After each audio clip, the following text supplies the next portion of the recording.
Hello students. बेटा आज हम क्लास स्टार्ट कर रहे हैं। इस सेशन में हम कैपिटल गेन के क्वेश्चन आंसर करेंगे।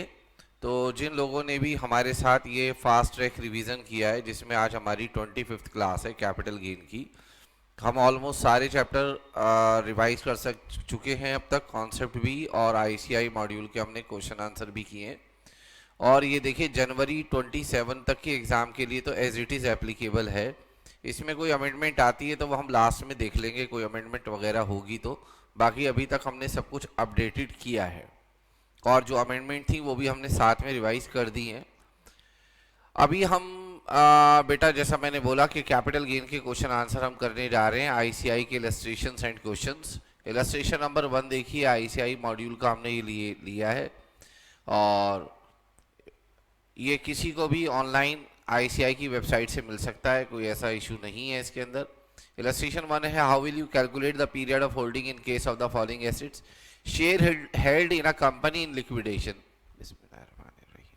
याद रखिएगा, शेयर्स हेल्ड इन लिक्विडेशन के केस में जब से आपने शेयर एक्वायर किए हैं वहां से लेकर लिक्विडेशन की जो डेट है, लिक्विडेशन की डेट तक आपका पीरियड ऑफ होल्डिंग होगा। लिक्विडेशन की डेट तक, वाइंड अप तक नहीं, लिक्विडेशन की डेट तक आपका पीरियड ऑफ होल्डिंग होगा। ओके हो गई बात। तो अब हम देखने जा रहे हैं कि वो लिक्विडेशन की डेट तक क्या होगा। द यहां से देखिएगा, the period after the date on which company goes into liquidation shall be excluded. इसका मतलब यह है कि period of holding date of acquisition से लेकर डेट ऑफ लिक्विडेशन तक होगा। अगर वो पीरियड 24 मंथ से ज़्यादा है तो ये शेयर्स जो होंगे लॉन्ग टर्म होंगे। लिस्टेड शेयर्स के केस में 12 महीने देखते हैं, बट लिक्विडेशन में वो प्राइवेटली लिक्विडेशन होता है, स्टॉक एक्सचेंज पे लिक्विडेशन नहीं होता। इसलिए हम कह रहे हैं कि यहाँ पर 24 मंथ का पीरियड देखा जाएगा। ठीक हो गई जी बात। अब आते हैं हम आगे, ध्यान दीजिएगा सभी लोग। इसके बाद दूसरा कहता है बोनस शेयर। बोनस शेयर में जिस दिन बोनस शेयर आपको अलॉट किए जाएंगे वहां से लेकर आपकी ट्रांसफर की डेट तक पीरियड ऑफ होल्डिंग लिया जाएगा। आप पढ़ सकते हैं, period of holding shall be reckon. Shall be reckon का मतलब है आइडेंटिफाई किया जाएगा from the date of allotment of share in the society, sorry, from the date of allotment of bonus share and will end with the date of transfer. Flat अगर किसी cooperative society में मिलेगा तो जहां period of holding होगा date of allotment. ठीक है, जो आपको डेट ऑफ अलॉटमेंट मिला है, सोसाइटी के अंदर शेयर मिला है वहां से। ठीक है, ये इलस्ट्रेशन 2 है। ठीक है ना, इलस्ट्रेशन 2 पे आ गए हम। आ जाइए जी। इसके बाद आते हैं हम इलस्ट्रेशन नंबर 2 पर। यहां क्या पूछा जा रहा है हमसे, A is the owner of a car. याद रखिएगा, कार एक डेप्रिशिएबल एसेट्स है। अगर ये पर्सनल यूज में ली जाती है तो ये कैपिटल एसेट नहीं है, बट अगर ये बिजनेस यूज में ली जाती है तो ये कैपिटल एसेट है। और डेप्रिशिएबल एसेट्स पर हमें डेप्रिसिएशन के बारे में भी पता होना चाहिए, जो हम पीजीबीपी में बता चुके हैं। और सेक्शन 50 की नॉलेज हमको होनी चाहिए 32 के साथ साथ। लिखा हुआ है यहाँ पर, अगर आप ध्यान देंगे कि 1 अप्रैल 25 से ही starts a business of purchase and sale of motor cars. Start करता है जी purchase and sale of motor car. इसका मतलब ये है कि मोटर कार इसका स्टॉक इन ट्रेड है, ये कैपिटल एसेट है ही नहीं, क्योंकि ये परचेज का और सेल का बिजनेस करता है। He treat the above car as part of the stock in trade of his new business. बिल्कुल ठीक बात है। He sell the same as on 31 March 26 and gets a profit of 1 lakh. Discuss the tax implication in the head under the head capital gain. There is no capital gain because stock in trade is excluded from the definition of capital asset. Capital asset means any kind of property, whether it related to business or not, but it does not include 6 assets, namely first is stock in trade. तो stock in trade capital asset नहीं है। आप देख सकते हैं कि capital asset नहीं होती stock in trade, मगर यहाँ पे कहा गया है कि ये स्टार्ट करता है बिजनेस। ठीक है ना, तो कोई बात नहीं है। अब देखिए क्या क्या लिखा है, since car is a personal asset, conversion और treatment of the same as the stock in trade of business will not be trap by the provision of section 45(2). ये एक मिनट चेक करते हैं बेटा, हम इसका मॉड्यूल से इसको देखते हैं हम। एक मिनट, मुझे इसका सॉल्यूशन जो है वो गलत लिखा हुआ लग रहा है। मॉड्यूल पे जाते हैं। मॉड्यूल में बताएंगे कौन से पेज नंबर पर है ये। तो यहां बस ये कहा गया है A is owner of the car, और इसने पर्सनल कार को स्टॉक इन ट्रेड में कन्वर्ट किया है। देखिए अगर पर्सनल कार को ये कैपिटल एसेट में कन्वर्ट करता तो तब भी ये कैपिटल गेन ना होता। इसने कन्वर्ट किया, अगर आप ध्यान से देखें यहाँ पर, इसने इसको कन्वर्ट किया है स्टॉक इन ट्रेड में। इसके पास एक पर्सनल कार थी और इसने एक बिजनेस स्टार्ट किया और इस कार को स्टॉक इन ट्रेड में दिखाया है और बेचकर 1 लाख का प्रॉफिट कमाया है। तो कह रहे हैं कन्वर्जन और treatment of the same as stock in trade of his business will not trapped by the provision of section 45(2). पता है इस सेक्शन की बात क्यों कर रहा है? देखिए इस सेक्शन में 45 सबसेक्शन 2 में ये लिखा हुआ है कि अगर कोई capital asset stock in trade में कन्वर्ट होती है तो सेक्शन नंबर 45 सबसेक्शन 2 कहता है कि वो कन्वर्जन जो है वो ट्रांसफर माना जाएगा और as per section number 45 subsection 2 उसके ऊपर कैपिटल गेन टैक्स लगेगा। मगर कन्वर्जन कैपिटल एसेट का होना चाहिए। यहां पे कन्वर्जन हो रहा है पर्सनल कार का, और पर्सनल कार एक कैपिटल एसेट नहीं होती। ये हमने सेक्शन नंबर 2 सबसेक्शन 14 में पढ़ा है।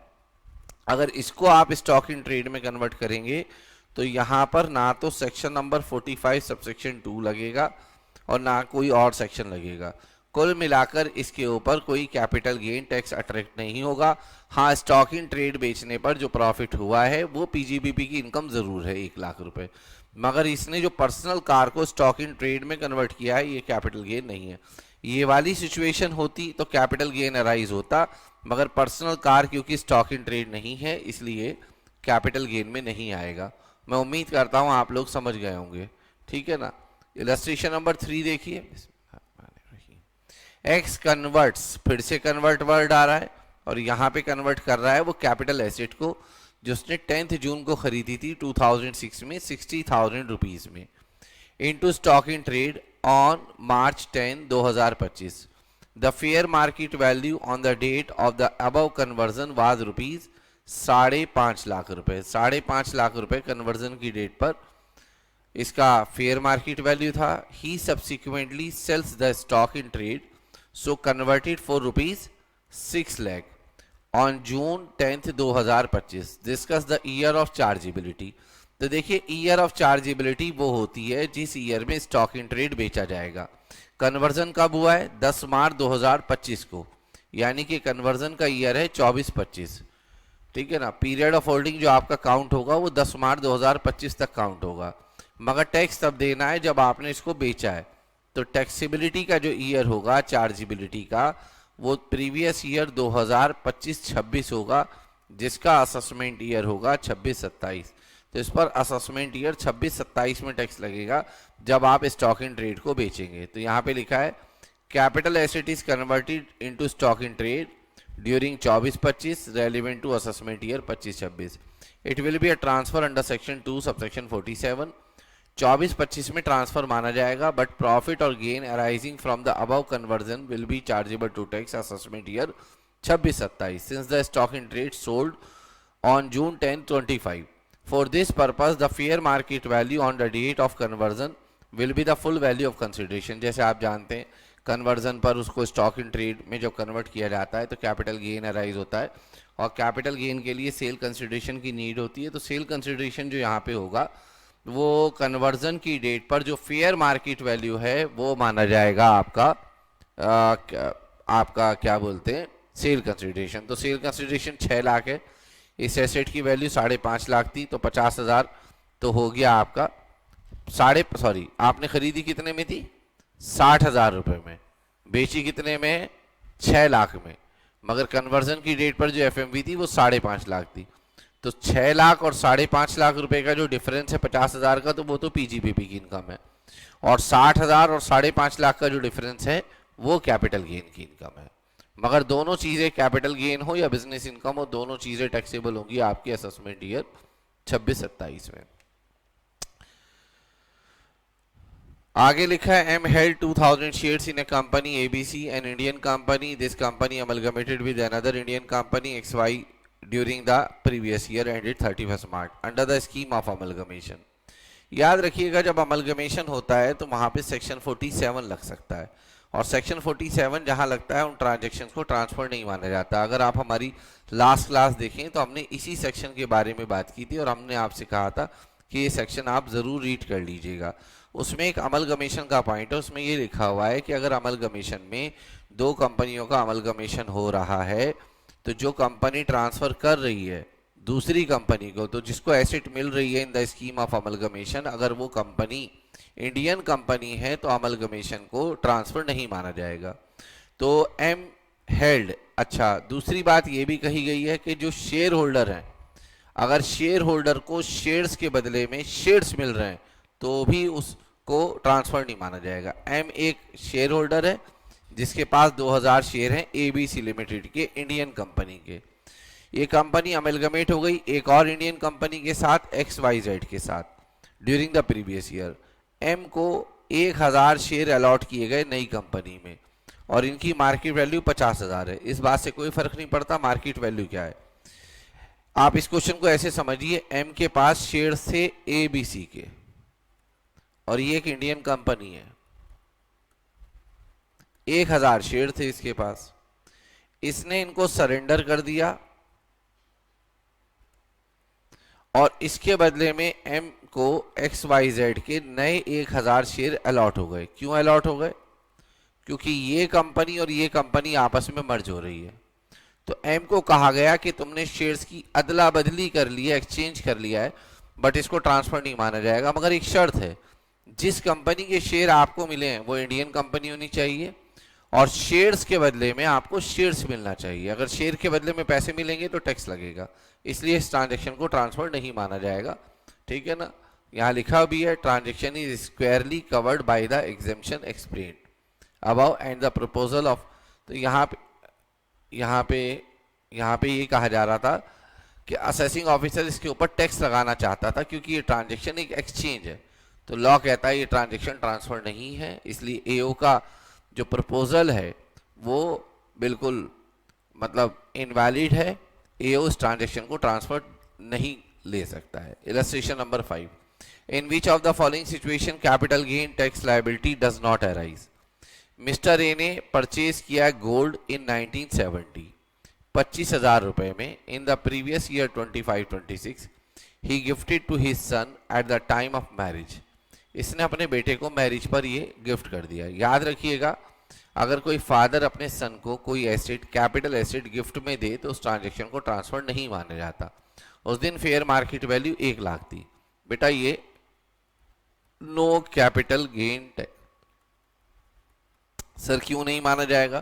क्योंकि गिफ्ट में दी गई एसेट ट्रांसफर नहीं मानी जाती, इसलिए इस पर कोई कैपिटल गेन टैक्स अराइज नहीं होगा, ऐसा सेक्शन नंबर 47 कहता है। A house property is purchased by Hindu undivided family in 1945 for 20,000. It is given to one of the family member in the previous year 25-26 at the time of partition of the family. याद रखिएगा, Hindu undivided family का अगर partition होता है, partition of Hindu undivided family होता है और उसमें फैमिली के किसी मेंबर को कोई एसेट दे दी जाती है तो उस ट्रांजेक्शन को भी ट्रांसफर नहीं माना जाएगा। तो गिफ्ट में ट्रांसफर नहीं माना जाएगा, HUF के पार्टीशन पे ट्रांसफर नहीं माना जाएगा, सक्सेशन में ट्रांसफर नहीं माना जाएगा, होल्डिंग अगर कोई एसेट अपनी सब्सिडरी कंपनी को दे और सब्सिडरी कंपनी एक इंडियन कंपनी हो और होल्डिंग कंपनी के पास 100% शेयर हो तो ट्रांसफर नहीं माना जाएगा, वाइस वर्सा ट्रांसफर नहीं माना जाएगा। अमलगमेशन कंपनी में अगर एक कंपनी दूसरी कंपनी को एसेट ट्रांसफर करे तो ट्रांसफर नहीं माना जाएगा, प्रोवाइडेड जो रेसिपेंट कंपनी है वो एक इंडियन कंपनी होनी चाहिए। सेम मैंने एम वाला क्वेश्चन आपको बताया। अब आता है मिस्टर बी के पास 50 कन्वर्टेबल डिवेंचर हैं 40,000 रुपए के, 1995 में खरीदे थे। इन्होंने इसको शेयर्स में कन्वर्ट कर दिया 2025 में, तो conversion of debenture into share is not a transfer. तो इन तीनों में इसको ट्रांसफर नहीं माना जाएगा। आप तीनों आंसर में ये वर्ड देखिए, नॉट नॉट नॉट, और ये सब सेक्शन 47 है। आप अगर नहीं याद है इनके क्लॉज तो मत लिखिएगा, गलत लिखने से ज़्यादा अच्छा है ना लिखना, मत लिखिएगा, ठीक है ना। आप इतना भी लिख दें कि as per the provision of income tax this transaction is not a transfer, sufficient है वो। Illustration number 6, mister Abhishek is a senior citizen. बेटा ये रिवर्स मॉर्गेज है, मॉर्गेज इज सीनियर सिटीजन है ये। इन्होंने मॉर्गेज किया अपना रेसिडेंशियल हाउस एक बैंक के साथ under a notified reverse mortgage scheme. He was getting loan from bank in monthly instalment. Mr. Abhishek did not repay the loan on maturity and hence gave possession of the house to the bank to discharge his loan. How will the treatment of long-term capital gain be on such reverse mortgage transaction? तो कैसे इस reverse mortgage transaction पे tax लगेगा? तो इसके बारे में देखिए, सेक्शन 47 है इसका, कहता है any transfer of capital asset in transaction of reverse mortgage. याद रखिएगा रिवर्स मॉर्गेज में जो सीनियर सिटीजन होते हैं उनके ऊपर कोई टैक्स नहीं लगता, और जो उनको पेंशन मिलती है लमसम में मिले या मंथली मिले या एनुअली मिले, वो पेंशन भी उनके लिए एग्जेम्प्ट होती है। हाँ, उनकी डेथ के बाद अगर बैंक या उनके लीगल हेयर उस घर को बेचते हैं तो उसके ऊपर कैपिटल गेन टैक्स अराइज होगा। तो अभी तक जो हमने पढ़ा है वो या तो पीरियड ऑफ होल्डिंग के क्वेश्चंस हैं, या ट्रांसफर या ट्रांजेक्शन्स नॉट रिगार्डेड के ट्रांसफर है। बड़े आसान से और बेसिक से क्वेश्चंस हैं, बट जरूरी है आप इनको जान लें। Examine with reason whether the following statement are true और false. Alienation of a residential house in a transaction of reverse mortgage under a scheme made and notified by central government is treated as transfer। नहीं, इसको transfer नहीं माना जाएगा।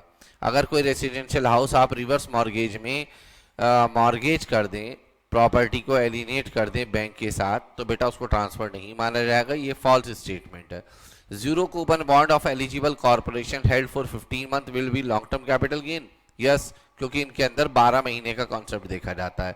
Zero coupon bond means a bond on which no payment and benefit are received और receivable before maturity और redemption. ये भी बात ट्रू है। जीरो कूपन बॉन्ड वो होते हैं जो जब इशू होते हैं तब से लेकर मैच्योरिटी तक आपको कुछ नहीं मिलता, बस ये इशू डिस्काउंट पर होते हैं और रिडीम पार पर होते हैं। डिस्काउंट और पार का जो डिफरेंस होता है बस वही आपकी इन्वेस्टर की आमदनी होती है, कमाई होती है, गेन होता है, बीच में कुछ नहीं मिलता। तो ये बात भी ट्रू है। Illustration number 8, mister A converts. ध्यान दीजिएगा, कन्वर्ट किए इसने अपनी कैपिटल एसेट जो 50,000 की थी, जून 2004 में खरीदी थी, स्टॉक इन ट्रेड में कन्वर्ट की है नवंबर 24 में। तो याद रखिएगा नवंबर 24 का मतलब है 24-25, ये है आपके कन्वर्जन का और ट्रांसफर का ईयर, और इस दिन फेयर मार्केट वैल्यू 4.5 लाख है। इसने 6.5 लाख रुपए में 2025 में बेची है। तो 6.5 लाख और 4.5 लाख का जो डिफरेंस है 2 लाख, ये पीजीबीपी की इनकम है। प्रीवियस ईयर 25-26 यानी कि असेसमेंट ईयर 26-27 की, और 4.5 लाख और 50,000 का जो डिफरेंस है 4 लाख, वो कैपिटल गेन की इनकम है, और दोनों इनकम 26-27 में टैक्सेबल होंगी।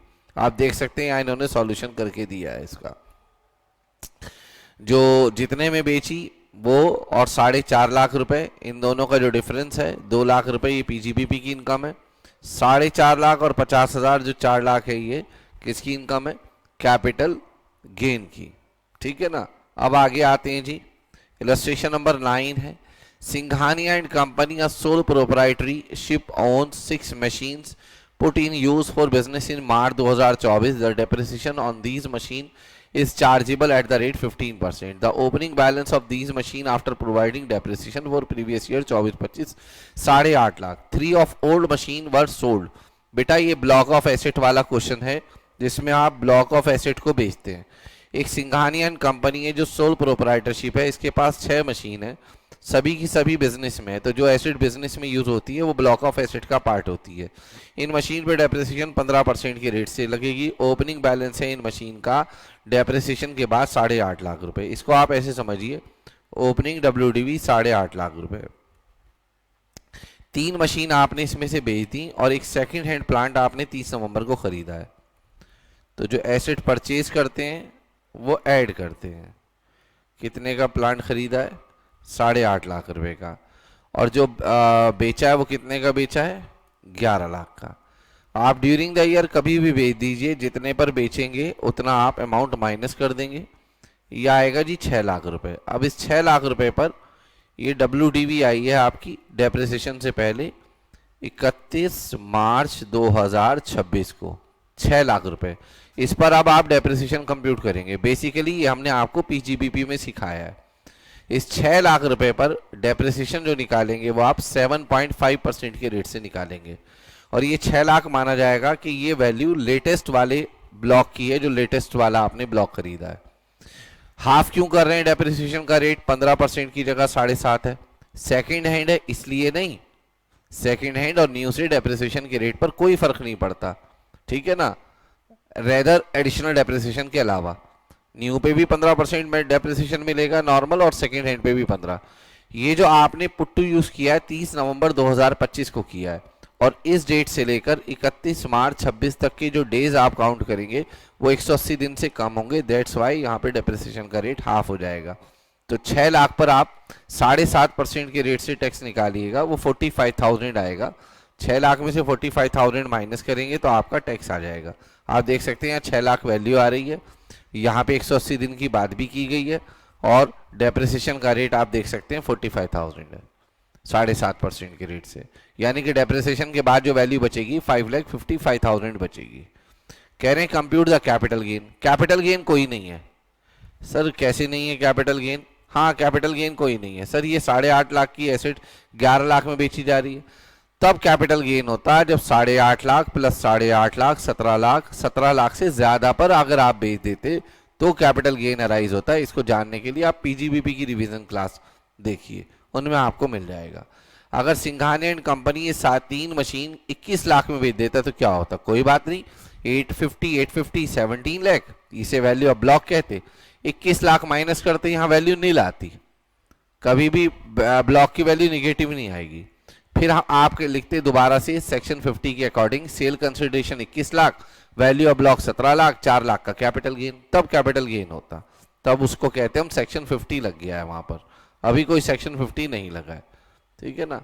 देखिए यहाँ पे 4 लाख का कैपिटल गेन। उम्मीद करता हूँ आप लोगों को बात समझ में आ रही है। इसके बाद आते हैं इलस्ट्रेशन नंबर 10 पर। Mister is a proprietor of Akash enterprises. बेटा ये क्वेश्चन है आपका क्या बात करते हैं हम उसका स्लम सेल का। इसके सॉल्यूशन के साथ मैं इसको दिखाऊंगा।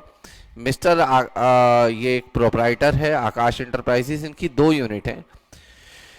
ही ट्रांसफर्ड 1 अप्रैल 2025 को इन्होंने एक अपनी unit number 1 by way of slump sale में बेच दी है 25 लाख रुपए में टोटल, और जबकि इसकी जो फेयर मार्केट वैल्यू है कैपिटल एसेट की वो 30 लाख है। तो आप जानते हैं सेल कंसिडरेशन जो है, जो सेल कंसिडरेशन का अमाउंट होता है और जो कैपिटल एसेट की फेयर मार्केट वैल्यू होती है, उन दोनों में जो हायर होता है उसको हम अपना सेल कंसिडरेशन लेते हैं। इसलिए हमारा जो सेल कंसिडरेशन होगा यहाँ पे 30 लाख रुपीज होगा, और उसमें से हम एक्सपेंसेस और ट्रांसफर 28,000 माइनस कर देंगे।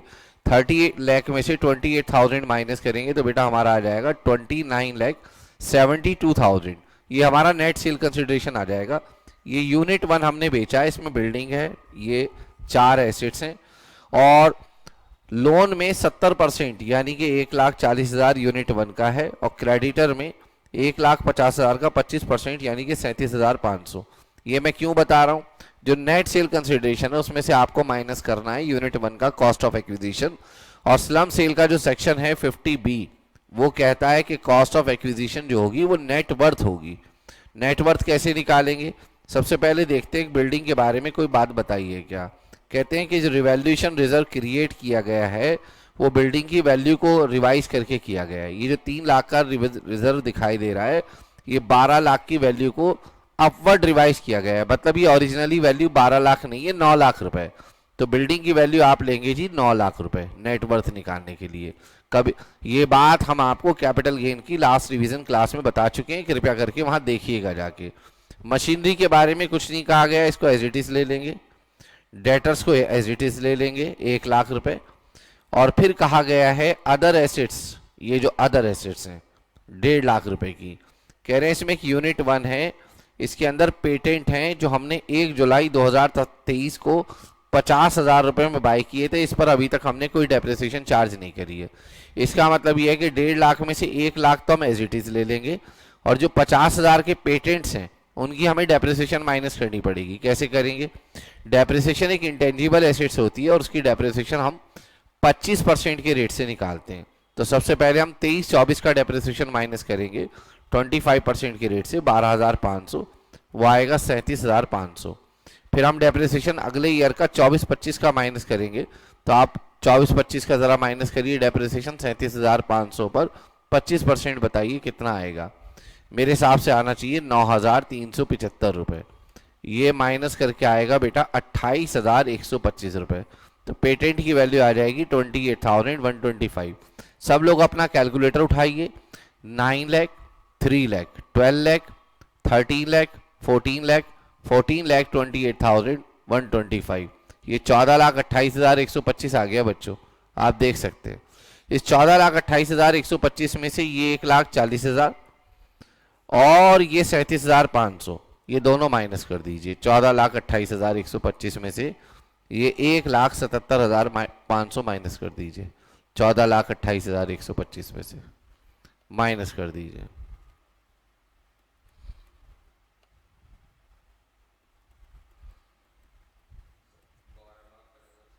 12 लाख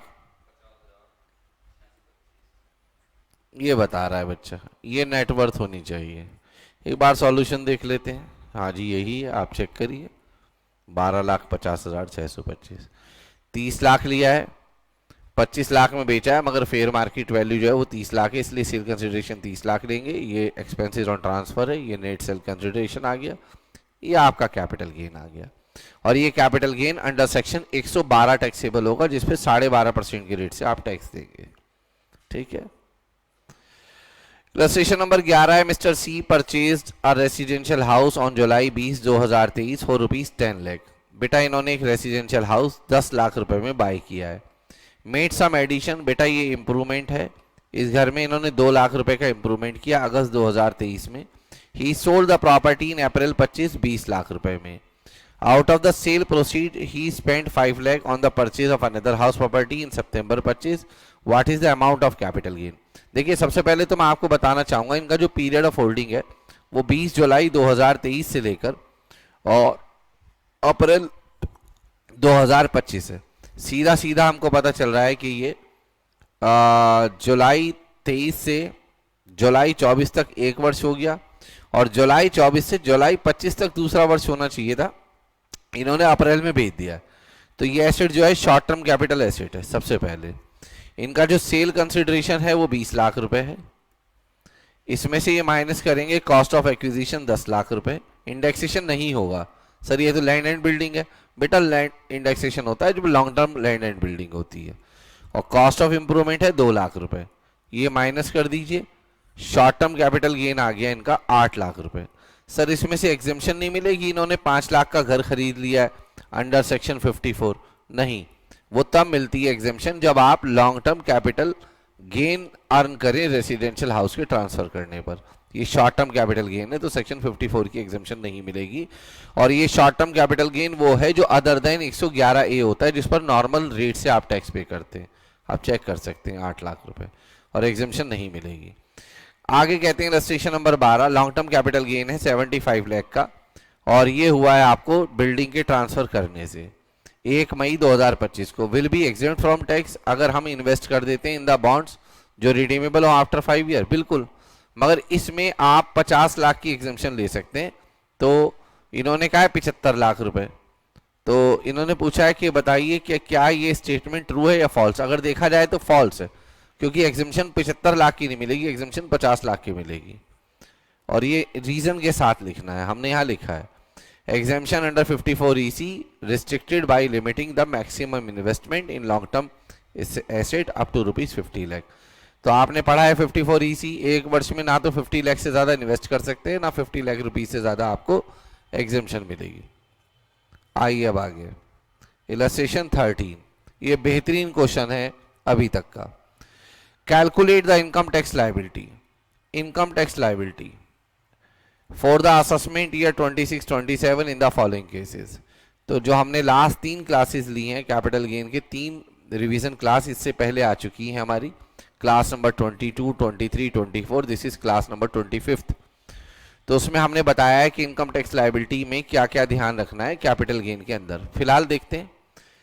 अच्छा, इसमें ना 4 लोगों के बारे में बताया गया है, mister A, mister B, mister C, mister D. तो आप ना ऐसे मत पढ़ना ABCD सारा एक साथ पढ़ो।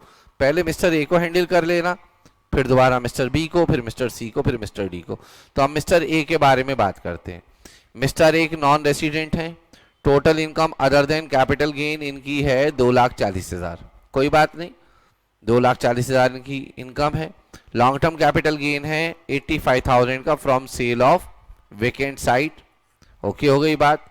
और कहते हैं mister A, missus B, mister C, mister D pay tax under default tax regime, कोई बात नहीं। देखिए डिफॉल्ट टैक्स रिजीम में अगर टैक्स पे करते हैं आप तो 2,40,000 तक इस पर तो टैक्स लगेगा ही नहीं, क्योंकि एक व्यक्ति कितने लाख तक टैक्स नहीं देगा, 4 लाख तक।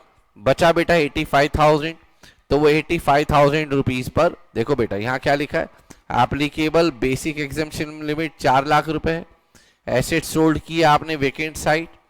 लॉन्ग टर्म कैपिटल गेन है 85,000 जिसपे टैक्सेबल रेट आता है 12.5% के रेट से। अदर इनकम आपकी 2,40,000 है, तो 2,40,000 पे जो टैक्स है वो नील बनेगा, मगर जो लॉन्ग टर्म कैपिटल गेन है उस पर टैक्स देना पड़ेगा। क्यों देना पड़ेगा सर? हमने तो ये सुना था कि 4 लाख में से पहले 2,40,000 एडजस्ट कर लेंगे और फिर जो हमारी बेसिक एग्जाम्पशन 1,60,000 की बची है उसे हम लॉन्ग टर्म कैपिटल गेन के अगेंस्ट एडजस्ट कर लेंगे। ये बात आपने ठीक तो सुनी थी, मगर ये बात आपकी इनकम्प्लीट है। उसमें ये भी तो लिखवाया हमने आपको कि अगर वो रेसिडेंट को होगी इनकम तो बेसिक एग्जाम्पशन का बेनिफिट ले सकते हैं लॉन्ग टर्म कैपिटल गेन के अगेंस्ट, अगर वो इनकम नॉन रेसिडेंट को होगी तो आप बेसिक एग्जाम्पशन का बेनिफिट नहीं ले सकते। तो बेटा इस क्वेश्चन में ये इनकम जो हुई है नॉन रेसिडेंट को हुई है, ठीक है ना, तो इसका बेनिफिट आप नहीं ले सकते हैं, ठीक है ना। तो आप देख सकते हैं यहाँ पर हमने 2,40,000 पे जो टैक्स नील लिया है, मगर जो लॉन्ग टर्म कैपिटल गेन है उस पर 12.5% के रेट से टैक्स लिया है, और यहाँ पे रिबेट भी नहीं ली है। ऑल्दो लॉ में लिखा है कि रिबेट जो है वो 112A कैपिटल गेन के अगेंस्ट नहीं मिलती, मगर आईसीआई ने पूरे कैपिटल गेन के चैप्टर में ये लिख कर दिया है हम सबको, और ये कहा है कि जो रिबेट है वो किसी भी स्पेशल इनकम के अगेंस्ट नहीं मिलेगी अगर आप डिफॉल्ट स्कीम में टैक्स पे कर रहे हैं। इसलिए आप देखिए यहाँ रिबेट नहीं मिली। ये 10,625 आपकी इनकम है, 425 आपका tax health and education tax है, ये टोटल टैक्स आ गया। बेटा मैं आपसे ही पूछना चाहता हूँ, इसकी जगह अगर ये रेसिडेंट होता तो क्या ये 10,625 का टैक्स निकलता? हाँ या ना में बेटा जवाब दीजिए, मैं आप सब लोगों का वेट कर रहा हूँ। हाँ या ना में जवाब दीजिए सब लोग, क्या तब भी टैक्स निकलता बेटा अगर ये रेसिडेंट होता? तो क्या टैक्स आता इस पे या नहीं आता? बस इतने बात बता दीजिए हमको।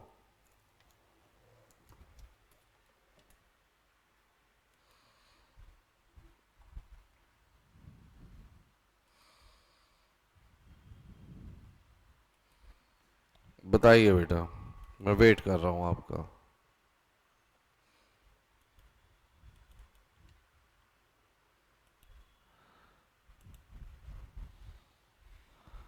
बताइए बेटा सब लोग।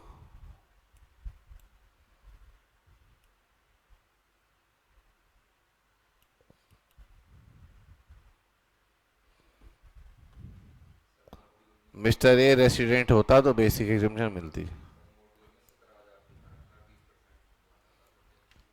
अपन हमारी बुक में देखते हैं, मॉड्यूल को देख रहे हैं, मॉड्यूल पे ही जा रहे हैं, मॉड्यूल में क्या दिखा रखा है उसको देखते हैं।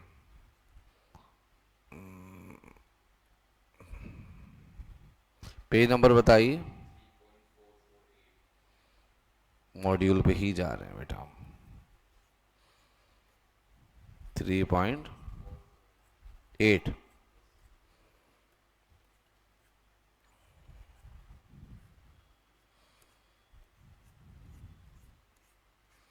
सही सही देखो बेटा, 3.448 तो यही है। पुराना मॉड्यूल ले रखा होगा तुमने।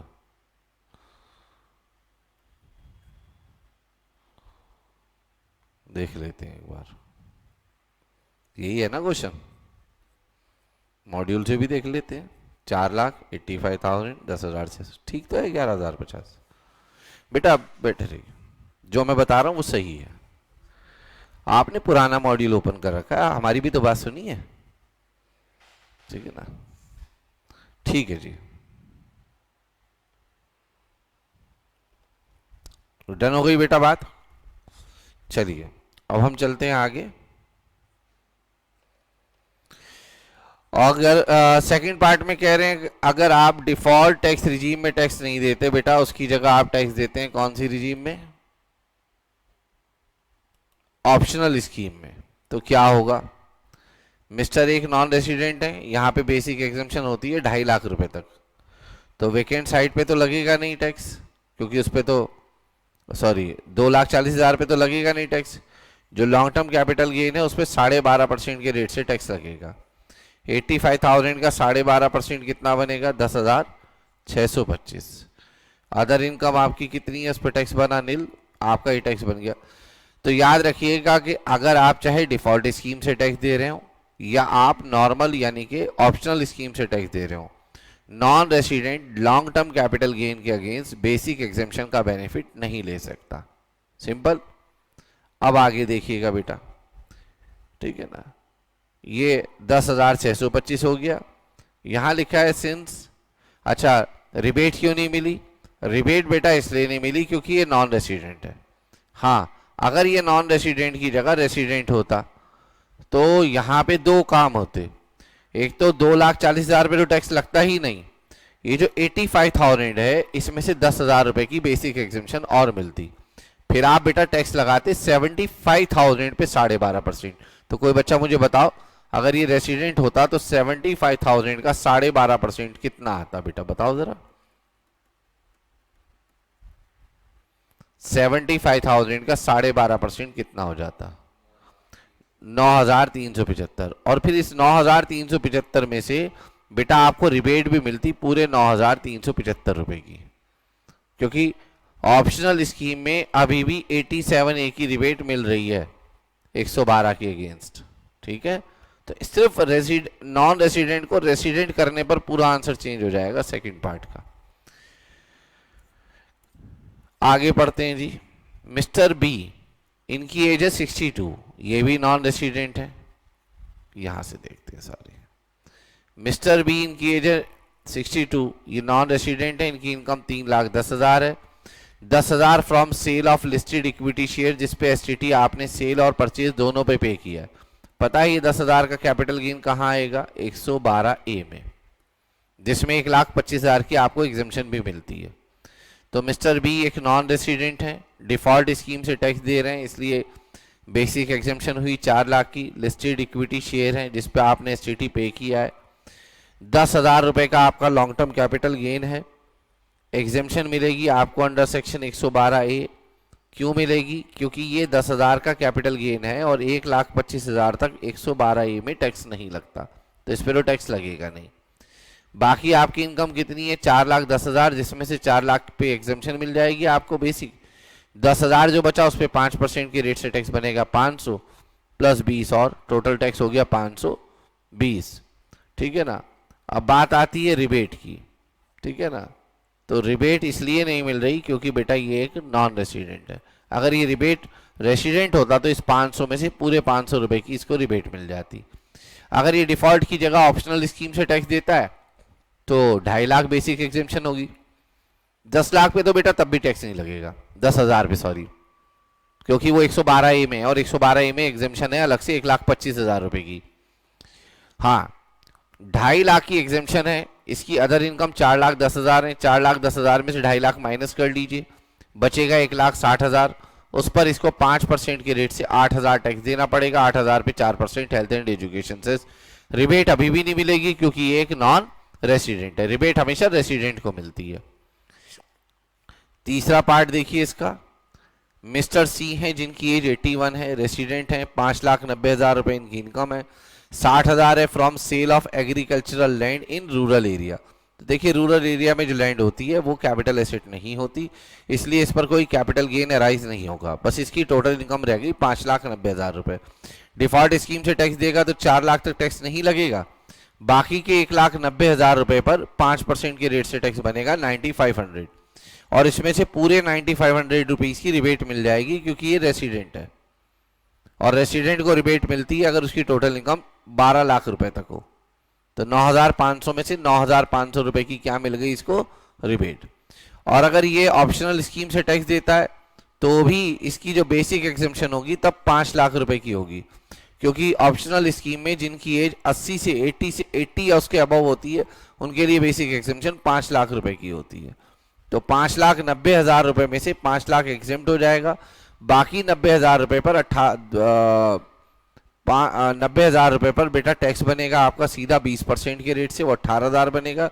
रिबेट मिलेगी नहीं सर, ये तो रेसिडेंट है बेटा, रिबेट इसलिए नहीं मिलेगी, ऑप्शनल स्कीम में रिबेट तब मिलती है जब आपकी इनकम 5 लाख रुपए तक हो, तो यहाँ पे इसकी इनकम 5 लाख से ज्यादा है। उसके बाद आता है जी इसका डी पार्ट। मिस्टर डी है जिनकी एज 82 है, नॉन रेसिडेंट है। तो देखिए नॉन रेसिडेंट है ना, तो 4,80,000 में, डिफॉल्ट स्कीम में तो 4 लाख की एग्जेम्पशन मिलेगी बेसिक, और ऑप्शनल स्कीम में 2,50,000 की मिलेगी, ठीक है, 5 लाख की नहीं मिलेगी, बाकी इसकी इनकम कोई है नहीं। तो देखिए यहाँ 4 लाख की एग्जेम्पशन हो गई, 4 लाख माइनस कर दीजिए, 80,000 पे 5% के रेट से टैक्स बना 4,000, रिबेट मिलेगी नहीं क्योंकि ये नॉन रेसिडेंट है। यहाँ पे 2.5 लाख की एग्जेम्पशन मिलेगी, बाकी पे टैक्स लगेगा, रिबेट मिलेगी नहीं, ठीक है। ये था इलस्ट्रेशन नंबर 13। इसके बाद ये क्वेश्चन नंबर 1 है, ठीक है। इसके लिए आपको पहले section number 55 subsection 2 clause AC पढ़ लेना चाहिए। मैं आप लोगों को लास्ट क्लास में इसको रिवाइज करा चुका हूं, तो मुझे नहीं लगता कि मुझे उसको रिवाइज कराने की ज़रूरत है, क्योंकि मैं ऑलरेडी डिटेल में रिवीजन आपको लास्ट क्लास में उस चीज़ का करा चुका हूं। हाँ, मुझे क्वेश्चन आंसर कराने जो मैं करा भी रहा हूं और आगे भी कराऊंगा। आ जाइए जी, थोड़ा सा बस वेट करके हम चलते हैं क्वेश्चन आंसर की तरफ।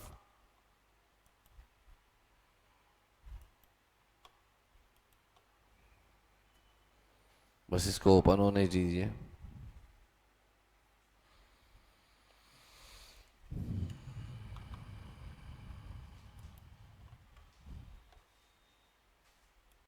आइए बेटा हम प्रैक्टिकल प्रॉब्लम नंबर 1 देखते हैं ICI मॉड्यूल की। Mister Mithun purchase 100 equity share of messrs Gujmani company limited on 1 अप्रैल 2007 at a rate of ₹1000 per share in the public issue of the company by paying security transaction tax. Okay हो गई बात। Company allotted bonus share in the ratio of 1:1 on 1 December 24। He also received dividend of ₹10 per share on 1 May 25। He has sold all the shares on 1 October 25 at the rate of 4,000 per share through a recognized stock exchange and paid brokerage of 1% and security transaction tax 0.02%. Compute his total income tax liability for the assessment year 26-27. Mithun paid tax under default tax regime. Assuming he is having other income of ₹8 lakh rupees. Fair market value of the share on 31 जनवरी 2018। इसके ऊपर लगेगा ये वाला section. आप हमारी revision classes में देखिएगा, हमने आपको बताया है 55 सबसेक्शन 2 क्लॉज AC। तो जब भी इस क्वेश्चन को रिवाइज करें आप लोग कृपया करके ये जो सेक्शन मैंने मेंशन किया एक बार इसको जरूर पढ़ लीजिएगा। फिलहाल मैं क्वेश्चन दिखा रहा हूं सीधा आपको सॉल्यूशन। 100 तो हैं आपके पास ओरिजिनल शेयर जो 2007 में आपने बाय किए थे, 100 है बोनस शेयर, दोनों एक है आपके पास लॉन्ग टर्म कैपिटल एसेट 7 से 2025 तक और ये 23 से 25 तक, ठीक है ना। अच्छा शेयर बेचे कैसे हैं, बेचे कैसे हैं बेटा शेयर्स? सिक्योरिटी ट्रांजैक्शन टैक्स के थ्रू ना। अच्छा अब आप कहेंगे सर इसमें आप 12 महीने का टाइम क्यों नहीं देख रहे? देखो जो बोनस शेयर मिलते हैं ना वो बेटा कभी भी स्टॉक एक्सचेंज के थ्रू नहीं मिलते, वो प्राइवेटली मिलते हैं। इसका मतलब ये शेयर इसने जब परचेज किए होंगे तो प्राइवेटली परचेज किए होंगे, ठीक है ना। तो ये लिस्ट मतलब इसके अंदर आप बेटा 12 महीने का कॉन्सेप्ट नहीं लगाएंगे। और वैसे भी आप देखिए 23 कब मिले थे इसको, 24 में, सॉरी हाँ 12 महीने का लगाएंगे, मैं भी उल्टा बोल रहा हूँ आज, 12 महीने का लगाएंगे भले इसने प्राइवेटली, क्योंकि बेचे तो इसने स्टॉक एक्सचेंज के थ्रू है ना। मैं दोबारा बोलता हूँ बेटा, बोनस शेयर इसको मिले तो प्राइवेटली होंगे कंपनी से, क्योंकि ये कंपनी का शेयर होल्डर है पुराना 2007 से, इसको बोनस शेयर ऑफर इशू हुए हैं। मगर जब इसने बेचे हैं तो स्टॉक एक्सचेंज के थ्रू ही बेचे हैं और खरीदे थे इसने मतलब इसको बोनस शेयर मिले थे 2024 में और इसने 2025 में इनको ट्रांसफर कर दिया 10 या 11 महीने के अंदर अंदर, इसलिए यहाँ पे शॉर्ट टर्म कैपिटल एसेट है। और आप जानते हैं लिस्टेड इक्विटी शेयर के केस में आप 12 महीने का कॉन्सेप्ट देखते हैं पीरियड ऑफ होल्डिंग, तो ये शॉर्ट टर्म है, ये लॉन्ग टर्म है। 4,000 का एक शेयर बेचा है, 4,000 × 100, 4,000 × 100, कमीशन 1% दिए बेचने पर, इसको हम एक्सपेंसेस ऑन ट्रांसफर की तरह ट्रीट करेंगे। ये नेट सेल कंसिडरेशन आ गया। अब कॉस्ट ऑफ एक्विजिशन के लिए वर्किंग नोट नंबर 1 देखिए। पहले मैं इसका कॉस्ट ऑफ एक्विजिशन बता देता हूं बोनस शेयर का। 1 अप्रैल 2001 के बाद अगर आपको बोनस शेयर अलॉट हुए हो तो उनकी कॉस्ट ऑफ एक्विजिशन हमेशा नील होती है। 1 अप्रैल 2001 से पहले हुए हो तो उसके लिए आप पहले रिवीजन क्लास देखिए, मगर यहाँ पे नील आएगी। इसकी कॉस्ट ऑफ एक्विजिशन के लिए मैंने ये सेक्शन आपको रिवाइज करने के लिए कहा है, section number 55 subsection 2 clause AC। क्या है ये सेक्शन? परचेज प्राइस ले लो सबसे पहले, वो 1000 था। फेयर मार्केट वैल्यू लो 31 जनवरी 2018 की 2000 थी। सेल कंसिडरेशन 4000 था। दोनों में लोअर क्या है जी? 2000 और 1000 जो परचेज प्राइस था, इन दोनों में जो हायर होगा वो कॉस्ट ऑफ एक्विजिशन लिया जाएगा। तो 100 शेयर का कॉस्ट ऑफ एक्विजिशन 2000 के रेट से 2 लाख आ गया। ये भी कैपिटल गेन है और ये भी आपका कैपिटल गेन है, दोनों लॉन्ग टर्म कैपिटल गेन है। तो लॉन्ग टर्म कैपिटल गेन है हमारा, ये लॉन्ग टर्म कैपिटल गेन है और ये हमारा शॉर्ट टर्म कैपिटल गेन है। तो लॉन्ग टर्म कैपिटल गेन है हमारा 1,96,000। इसमें से 1,25,000 की आप जानते हैं एग्जेम्पशन मिल जाएगी। ये एग्जेम्पशन कभी भी आप यहाँ पे माइनस मत करिए, ये सिर्फ समझाने के लिए मैंने यहाँ माइनस कर दिया, अदरवाइज आपको यहाँ माइनस नहीं करनी है। जब आप टैक्स लायबिलिटी निकालें तब माइनस करके दिखाएं, मतलब यहाँ पे आपको ऐसे नहीं दिखाना चाहिए, इसको ऐसे दिखाना चाहिए। यहाँ पे पूरे 1,96,000 आपको दिखाने चाहिए। सही तो ये है। आप मुझे बताएंगे बेटा, चाहे मॉड्यूल में भी कुछ भी कर रखा हो, आपको ऐसे ही करना चाहिए। बताएंगे टोटल करके कितना आएगा इसको? एक बार मुझे टोटल करके बता दे बेटा, इसका कितना आएगा? 9 लाख, 12 लाख, 12,98,000, 13,94,000 आना चाहिए। चेक करके बताना बेटा, ये आना चाहिए 13,94,000। तो सबसे पहले तो हम निकाल रहे हैं इस लॉन्ग टर्म कैपिटल गेन पे टैक्स। 1,96,000 रुपए में से आप 1,25,000 की एग्जेम्पशन लीजिए, वो एग्जेम्पशन यहाँ दिखानी है आपको। बचेगा 71,000, उस पर 12.5% टैक्स लगेगा। शॉर्ट टर्म कैपिटल गेन जो 111A है उस पर 20%, ये 20% टैक्स लगेगा। और ये 8 लाख रुपए और ये 2,000 रुपए डिविडेंड के, 8,02,000 पर सेक्शन 115 BAC के अकॉर्डिंग आप पे टैक्स लगेगा। 4 लाख पे जो टैक्स बनेगा बेटा आपका नील। 4 लाख से 8 लाख तक बेटा 5% के रेट से कितना टैक्स बनेगा आप पर? 4 लाख पर 20,000। और 2,000 पे 10% के रेट से टैक्स बनेगा 200। टोटल बनेगा, कैलकुलेशन बताना सही है या नहीं, 20,200। जरा मुझे इसका टोटल करके बताइए बेटा कितना आएगा?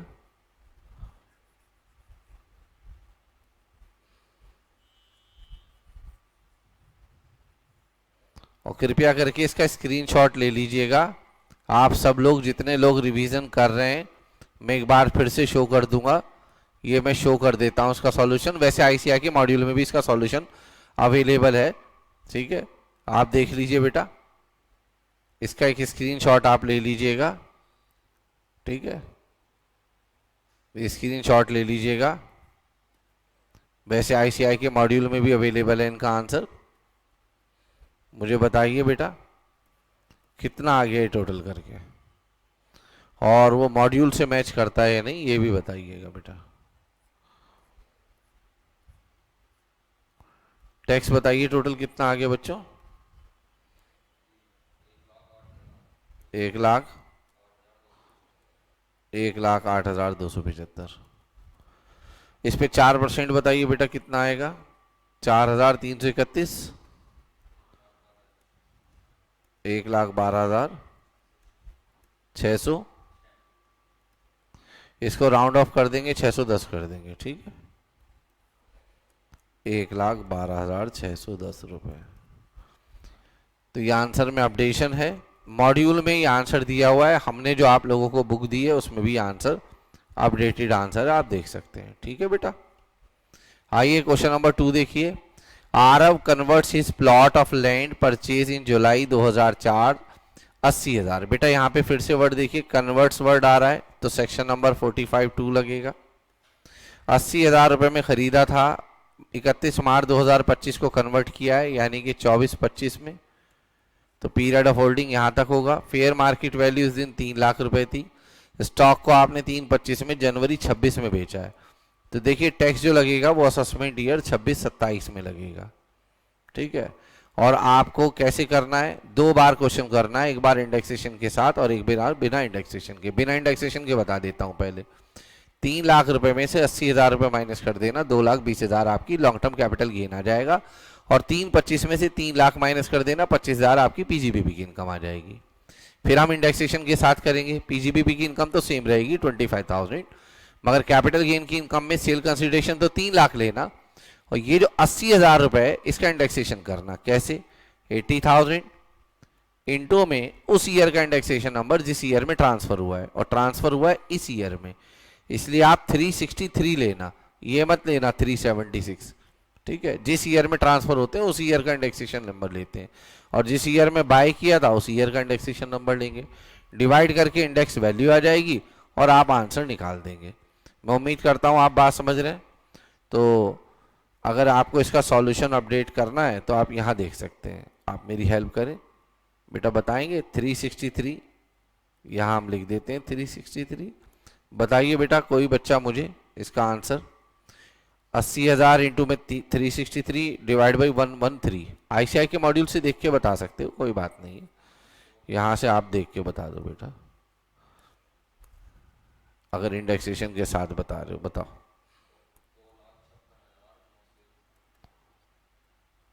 माइनस कर दीजिए 991, बताइए माइनस करके।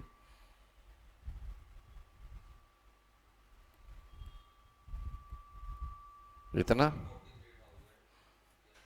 9, और ये पीजीबीपी की इनकम। ये है जब आप इंडेक्सेशन के साथ करोगे। मॉड्यूल में अगर आप देखोगे तो बिना इंडेक्सेशन के दिया हुआ है। ठीक है, मॉड्यूल में बिना इंडेक्सेशन के दिया हुआ है। ठीक है, मॉड्यूल में बिना इंडेक्सेशन के दिया हुआ है। और क्लियर है आप लोगों को मेरी बात? चलिए अब आगे चलते हैं।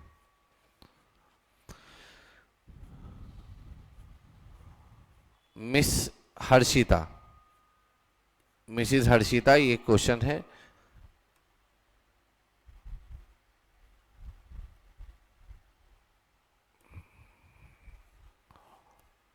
Purchase a land at a cost of 35 lakh in the financial year 45 and held the same as per the capital asset till 20 मार्च 2025।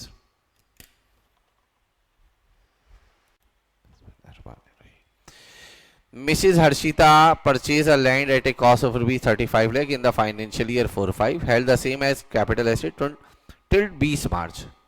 उसके बाद उन्होंने रियल एस्टेट का बिजनेस स्टार्ट कर दिया 21 मार्च से, तो उन्होंने कन्वर्ट करा लिया प्रॉपर्टी को स्टॉक इन ट्रेड में, और इस दिन फेयर मार्केट वैल्यू 210 लाख है। बेटा ये आपका सेल कंसिडरेशन होगा। ठीक है, यहां पे क्वेश्चन को आप 2 बार यहां तक कर सकते हैं, एक बार इंडेक्सेशन के साथ और एक बार विदाउट इंडेक्सेशन। अगर मैं विदाउट इंडेक्सेशन बात करूं तो 210 माइनस 35, ये आपकी कैपिटल गेन की इनकम हो गई। मगर आगे देखिए क्या कहा है, she constructed 15 flats of equal size, उन्होंने 15 इक्वल साइज के फ्लैट बनाए। Quality and dimension, cost of construction of each flat 10 lakh. अब जो ये खर्चा हो रहा है ये कैपिटल एसेट पर नहीं हो रहा है, याद रखिएगा, ये हो रहा है आपका एक्सपेंडिचर स्टॉक इन ट्रेड पर, क्योंकि अब आप इसका बिजनेस कर रहे हैं। कंस्ट्रक्शन कंप्लीट हुआ है फरवरी 26 में, इसने 15 में से 10 फ्लैट बेचे और एक फ्लैट 30 लाख रुपए में बेचा है, और 5 फ्लैट अभी भी इसके स्टॉक इन ट्रेड में। लॉ ये कहता है कि जब आप स्टॉक इन ट्रेड बेचेंगे टैक्स तब देना है, तो इसने सिर्फ मात्र उसमें से 15 में से 10 फ्लैट बेचे, 5 फ्लैट नहीं बेचे, तो बेटा टैक्स ना आप प्रोपोर्शनेटली निकालेंगे, इनकम प्रोपोर्शनेटली निकालेंगे। मतलब इसने स्टॉक का 2/3 बेच दिया है, 1/3 अभी भी नहीं बेचा है, क्योंकि बेटा 15 में से 10 फ्लैट 2/3 होते हैं, और जो 5 नहीं बेचे वो 1/3 है। तो जो बेचा है ना उतने पे ही आपको इनकम कंप्यूट करनी है और उतने पे ही आपको टैक्स देना है। इसने 50 लाख रुपीस इन्वेस्ट कर दिए national highway authority of India के बॉन्ड में 31 मार्च 2026 को। अनदर 50 लाख इसने डिपॉजिट जमा किए हैं, बॉन्ड में इन्वेस्ट किए हैं रूरल इलेक्ट्रिफिकेशन में। अमाउंट ऑफ कैपिटल गेन बताना है, बिजनेस इनकम बतानी है हर्षिता को जो हुई हो। ठीक है, यहाँ पे इन्फ्लेशन इंडेक्स भी दिए हुए हैं आपको। आइए बेटा ये क्वेश्चन देखते हैं, पहले एक बार देख लें कौन से ईयर में इन्होंने खरीदा था, क्या था, 4-5 में और 25 में। आ जाइए तो बेटा सबसे पहले तो यहाँ हम असेसमेंट ईयर चेंज कर रहे हैं, थोड़ा शॉर्ट में काम कर रहे हैं, आप समझदार हैं, ऐसा क्यों कर रहे हैं ताकि काम जल्दी हो जाए। यहाँ आ गया 31 मार्च 2025। तो एसेट तो लॉन्ग टर्म है।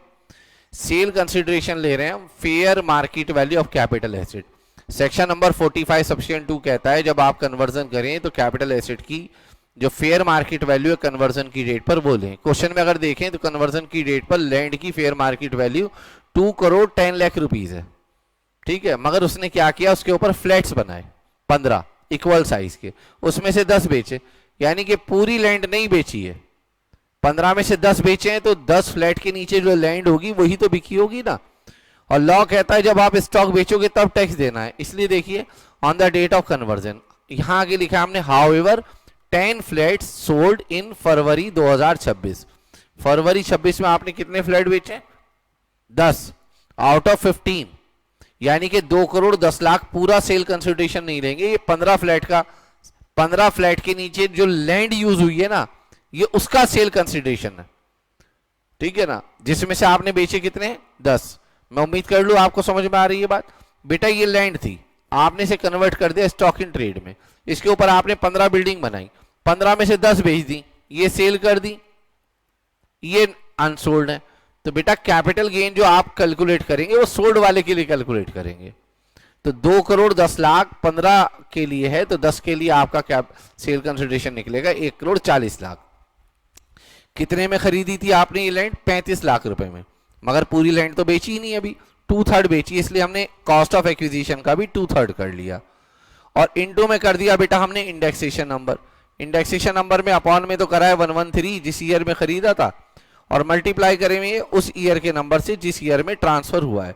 तो ट्रांसफर बेटा हुआ है ये 24-25 में, यहां पे जो नंबर आएगा वो 2024-25 का आएगा, और 2024-25 का इंडेक्सेशन नंबर है, अगर मैं गलत नहीं हूं तो अभी मैंने बताया भी था, 2024-25 का इंडेक्सेशन नंबर है 363। तो यहाँ पे बुक में भी इसको रेक्टिफाई कर लेना, आपके पास बुक होगी, यहाँ पे 363 कर लेना बेटा। ये बुक में रेक्टिफाई कर लेना, 24-25 है यहाँ पे और 363 आएगा। आगे आते हैं बेटा, तो अगर हम यहां पे देखें तो 363 ले लेंगे हम बेटा, ध्यान देंगे आप मेरी बात पर। यहां हमने ले लिया 363। जरा कैलकुलेशन करके बताइए ये सब कितना आएगा बच्चों, मैं आपका वेट करूंगा। जरा बताइए कैलकुलेट करके कितना आएगा ये। 35 लाख इंटू में 2/3 इंटू में 363 डिवाइड बाई 113, 95,000 माइनस करिए 1 करोड़ 40 लाख में से,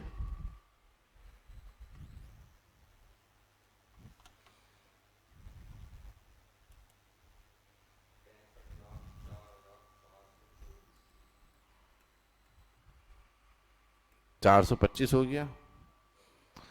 अच्छा इसमें देखिए 2 बार आपने बॉन्ड खरीदे हैं क्वेश्चन में, एक बार 50 लाख के खरीदे 31 मार्च 2026 को, और ट्रांसफर कब हुआ था? ट्रांसफर कब हुआ था इसमें? 21 मार्च 2025 को, है ना। तो जरा इसका सॉल्यूशन में भी देखिएगा आप। अच्छा ये यहाँ पे देखना, ये 1,07,000 ही था, चेक करना एक बार बेटा, आपने जो बताया था वो ठीक है क्या? अच्छा एक मिनट हम देख लेते हैं, हम देखते हैं पहले कन्वर्जन कब हुआ था। कन्वर्जन की डेट क्या थी बेटा? 21 मार्च 2025, तो 2025 तो 24-25 हो गया ना। तो यहाँ पे सॉल्यूशन में भी गलती है, इस जगह पर हमारे सॉल्यूशन में यहाँ पर मिस्टेक की हुई है। इस जगह पर जो हमने अभी सॉल्यूशन कराया ना आपको वो बिल्कुल ठीक है। यहाँ पे 363 आएगा बेटा, और कितना बताया था आपने ये वाला अमाउंट? हमने भी ठीक कर दिया उस अमाउंट को, बताएंगे एक बार फिर से। वो था 74,95,575। इसको एक बार चेक कर लीजिएगा ये अमाउंट आ रहा है या नहीं आ रहा। 35 लाख इंटू में 2/3, इन्होंने पूरा 35 लाख इंटू में 2/3। देखना ये आंसर ये नहीं मैच कर रहा ना, हमारे आंसर से नहीं मैच कर, बस ये देख लो सामने, ये आंसर ठीक है बेटा, सॉल्यूशन ठीक है। तो यहाँ पे कोई गलती हो रही है बेटा, यहाँ चेक करो फिर, ये आंसर मैच करना चाहिए बेटा। ईयर में डिफरेंस है, नहीं बेटा हमने जो लिया है आप चेक करिए, यहाँ साफ लिखा हुआ है, देखिए यहाँ साफ लिखा हुआ है 21 मार्च 2025। तो 21 मार्च 2025 का ईयर कौन सा होगा? 23-24 तो नहीं होगा ना बेटा, 24-25 होगा। तो 24-25 का इंडेक्सेशन नंबर 363 है। तो जब हम यहाँ 363 लेंगे बेटा तो आंसर ये नहीं आएगा, आंसर अलग आएगा। ठीक है, ठीक है। मैं मॉड्यूल को भी देख लेता हूँ एक बार, कह रहे मॉड्यूल में यही लिया हुआ है, मॉड्यूल को भी देख लेते हैं एक बार, मॉड्यूल में क्या लिया हुआ है। पेज नंबर बताएंगे कौन सा है?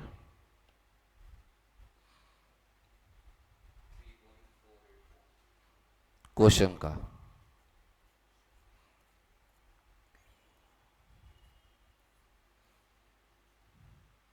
अच्छा, उन्होंने 21 मार्च 2024 लिया है, तो 21 मार्च 2024 ठीक है, कोई बात नहीं, हम उसको कर देते हैं, कोई बात नहीं। ये लीजिए,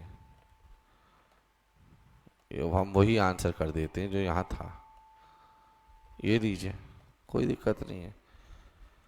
मगर फिर भी क्वेश्चन में तो एक करेक्शन करनी पड़ेगी ना, क्वेश्चन में तो करेक्शन करनी पड़ेगी। मतलब ये कह रहे हैं 348 ठीक है, ये भी ठीक है, ये भी ठीक है, ये भी ठीक है, क्वेश्चन में करेक्शन कर लो बेटा। क्वेश्चन में तो यहाँ मिस प्रिंटिंग हो गया ना, फिर 21 मार्च 2024 तो नहीं है ना, 25 तो है ना, यहाँ पे 25 नहीं लेना, 2024 लेना, तो क्वेश्चन में करेक्शन कर लेना। आईसीआई ने यहाँ पे ईयर चेंज नहीं किया, उन्होंने सॉल्यूशन को सेम रखने के लिए ईयर चेंज नहीं करा। तो 21 मार्च 2024 है, तो ज़रा बताएंगे बेटा, इतना ही आएगा देखना, 71,85,840। एक बार ये कैलकुलेशन करके बताओ मुझे।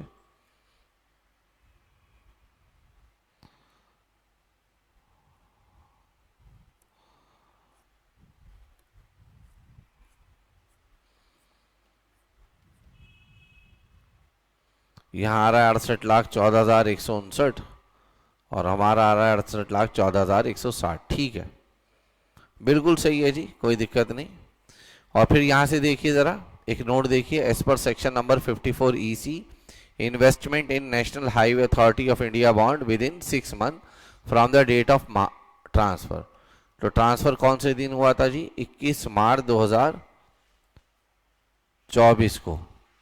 Is eligible for exemption in given case investment in bond is done on 31 March 2025 which is beyond 6 month still qualified for exemption since time limit of 6 month ली जाएगी बेटा कहाँ से?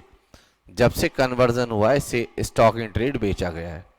मतलब सुनिएगा दोबारा, ये जो 50 लाख हमने माइनस किए हैं ना, ये एग्जेम्पशन के माइनस किए हैं 54 EC के। जब आप 54 EC पढ़ेंगे तो उसमें लिखा हुआ है कि जो इन्वेस्टमेंट करना है वो आपको 50 लाख रुपए करना है 6 महीने के अंदर अंदर ट्रांसफर की डेट से। क्वेश्चन में आप चेक करिएगा, ट्रांसफर की डेट है 21 मार्च 2024, ये ट्रांसफर की डेट है 21 मार्च 2024। अब 21 मार्च 2024 से 6 महीने सितंबर 24 में समाप्त हो जाएंगे। इन्वेस्टमेंट किया आपने 2025 में, तो लॉ ये कहता है कि फिर भी आपको एग्जेम्पशन मिल जाएगी, क्योंकि इस केस में 6 महीने वहां से काउंट नहीं होंगे जहां से ट्रांसफर हुआ है, 6 महीने वहां से काउंट होंगे जब आपने स्टॉक इन ट्रेड सेल किया। और स्टॉक इन ट्रेड आपका सेल हुआ है, चेक करिए कौन सी मंथ में सेल हुआ है स्टॉक इन ट्रेड, चेक करिए स्टॉक इन ट्रेड कब बिका है। स्टॉक इन ट्रेड आपका बिका है आई थिंक फरवरी 2026 में, if I am not wrong, फरवरी 2026 में। तो फरवरी 2026 से 6 महीने काउंट होंगे, और ये बात सेक्शन नंबर 54H में लिखी है। कंपलसरी एक्विजिशन के केस में, इंश्योरेंस क्लेम के केस में, conversion of stock in trade के केस में, ये जो टाइम काउंट किया जाता है एग्जेम्पशन का, ये वहां से काउंट किया जाएगा जहां से आपको पैसे की प्राप्ति हो। कन्वर्जन के केस में, कंपलसरी एक्विजिशन के केस में, और इंश्योरेंस क्लेम के केस में। तो इस बात को देख लीजिएगा अच्छे से। और बाकी बेटा हमने बिजनेस इनकम निकाली है, ठीक है। इसमें हमने लैंड की FMV, और जो फ्लैट पर हमारा 10 लाख के हिसाब से 10 फ्लैट का खर्चा हुआ था वो माइनस किया, ये हमारी बिजनेस इनकम है। हाँ, आप लॉन्ग टर्म कैपिटल गेन एक तरीके से और भी निकाल सकते थे, ये बिना इंडेक्सेशन किए हुए, बिना इंडेक्सेशन के भी कर सकते थे। ठीक है, तो थोड़ी सी यहाँ पे हमारी एक गलती हो गई थी कि हमने इसको 2025 जो हमारे क्वेश्चन में दिया हुआ था, बट मॉड्यूल में 21 मार्च 2024 है, तो हम इसको 21 मार्च 2024 कर लेंगे और उसके अकॉर्डिंग ही हम आंसर करेंगे। यानी कि आईसीआई के मॉड्यूल में जो आंसर दिया हुआ है वो एकदम एक्यूरेट है, ठीक है, गलत नहीं है। ठीक है, आगे चलते हैं। मॉड्यूल का ये आंसर हमने अपनी बुक में भी दिया है, ये यहाँ पे ये आंसर एकदम ठीक है, ओके है। उन्होंने क्या किया है, पहले पूरा कैपिटल गेन निकाल लिया और बाद में फिर बेटा उसका 2/3 किया है। हमने स्टार्टिंग से ही 2/3 किया था। ठीक है ना, ये था जी क्वेश्चन, पूरे नोट्स वगैरह इन्होंने दिए हुए हैं। फिर उसके बाद ठीक है ना, ये क्वेश्चन है क्वेश्चन नंबर 4, इसको भी देख लेते हैं एक बार हम, क्वेश्चन नंबर 4 को। ठीक है, क्वेश्चन नंबर 4 को देख लेते हैं हम। देखिए, Mr. A is an individual on business. His stock and machinery were damaged and destroyed in a fire accident which accrued in December 2025. The value of stock lost 6.5 lakh रुपए, 6.5 लाख रुपए का इनका स्टॉक लॉस हो गया है। Certain portion of the machinery could be salvaged. The operating balance of the block as on 1st April 25. WDV दी हुई है 31 March 2025 को आफ्टर प्रोवाइडिंग डेप्रिसिएशन 10,80,000 रुपए। During the process of safeguarding machinery and in the fire fighting operation mister A की बेटा एक gold chain और एक diamond ring बेटा लॉस्ट हो गई। जब आग लगी तो कुछ हौच पौच हो गए, जिसमें उनकी 2 चीज़ें, ये इन्होंने अप्रैल 2005 में 1,20,000 में खरीदी थी और मार्केट वैल्यू इन एसेट्स की, 2 एसेट्स की 1,80,000 रुपये। मिस्टर ए को क्या क्या रिसीव हुआ, इनको कंपनसेशन मिली है कंपनी से स्टॉक के बदले में 4,80,000 की, मशीनरी के डैमेज के बदले में 6 लाख की और गोल्ड चेन और डायमंड रिंग के बदले में 1,80,000 की। देखिए, जो स्टॉक के बदले में पैसा मिला है वो जाएगा पीजीबीपी में, बट मशीनरी का, गोल्ड चेन का और डायमंड रिंग का जो पैसा मिला है वो जाएगा कैपिटल गेन में। तो देखिए हमने क्या लिखा है, insurance claim receive on loss of stock is to be tax under the head PGBP. तो 4,80,000 रुपये आपकी बिजनेस रिसीप्ट है। तो जितना पैसा ये मिला है ये आपकी बिजनेस रिसीप्ट है, और जितने पैसे का ये स्टॉक था, जितने का भी होगा, लाख का 2 लाख का, वो आपका बिजनेस लॉस है। ठीक है, दूसरा बेटा आपको अमाउंट रिसीव हुआ है प्लांट एंड मशीनरी के लिए, तो इसको कैसे ट्रीट करेंगे वो देखो। ब्लॉक की वैल्यू है आपकी 1 अप्रैल 2025 को, चेक करिए 2025 ही लिखा होगा, 1 अप्रैल 2025 को 10,80,000 रुपए की। इंश्योरेंस क्लेम रिसीव हुआ है प्लांट डिस्ट्रॉय होने पे 6 लाख रुपए का। WDV ऑफ द ब्लॉक बची है 31 मार्च 2026 को 4,80,000 की। सर ये आपने माइनस क्यों कर दिया इसमें से? बेटा इसको माना जाएगा कि जैसे कोई आपने सेल बेचते हैं ना, तो वो ब्लॉक की वैल्यू से माइनस कर देते हैं। आप लिखते हैं WDV of block plus asset fall in the block plus asset sold. तो याद रखिएगा, अगर कोई एसेट डिस्ट्रॉय हो जाए आपकी और उसके बदले में आपको इंश्योरेंस क्लेम मिले, तो वो अमाउंट आप माइनस कर देंगे, बिल्कुल सेल की तरह। जैसे आप नॉर्मल मार्केट में बेचते, समझिए आपने इंश्योरेंस कंपनी को बेच दी है, कितने में बेच दी है वो प्लांट मशीनरी? 6 लाख की, ऑल्दो थी 4 लाख की आई थिंक वो, मगर आपने कितने में बेच दी? 6 लाख में। ये WDV बची है, इस पर आपने डेप्रिसिएशन निकाल दिया, बाकी ये क्लोजिंग WDV आ गई, यही इसका ट्रीटमेंट होगा। हाँ, अगर ब्लॉक में कोई और एसेट नहीं है आपकी, तो WDV ऑफ ब्लॉक आपकी कितनी है? 10,80,000, और आपको क्लेम रिसीव हुआ है कितने का? 6 लाख रुपए का, तो माना जाएगा 4,80,000 का आपको लॉस हो गया। तो अगर और एसेट्स हैं आपके ब्लॉक में, मल्टीपल एसेट्स हैं ब्लॉक में, तो ये आपकी ब्लॉक की वैल्यू मानी जाएगी। और मल्टीपल एसेट्स नहीं है, सिंगल एसेट्स है ब्लॉक में, तो ये माना जाएगा 6 लाख मिला है 10,80,000 की एसेट्स का, कम मिला है ब्लॉक की वैल्यू से कम पर, तो इस पर लॉस हुआ है। इसके लिए मैं चाहूंगा कि आप पीजीपीपी में जाकर जो सेक्शन नंबर 50 हमने पढ़ा है, सेक्शन नंबर 50, वहां जाकर कॉन्सेप्ट नंबर 6, 7, 8, 9 पीजीपीपी के जो कॉन्सेप्ट हैं उनको आप रिवीजन क्लास भी देखिए और उनको रिवाइज भी करिए। उसके अलावा गोल्ड चेन और डायमंड रिंग 1,80,000 मिले, 1,20,000 की थी, 60,000 रुपये आपका लॉन्ग टर्म कैपिटल गेन आ गया। सिंपल। आ जाइए जी, कुछ और क्वेश्चन देख लेते हैं, छोटे छोटे हम क्वेश्चन हैं उनको भी देख लेते हैं।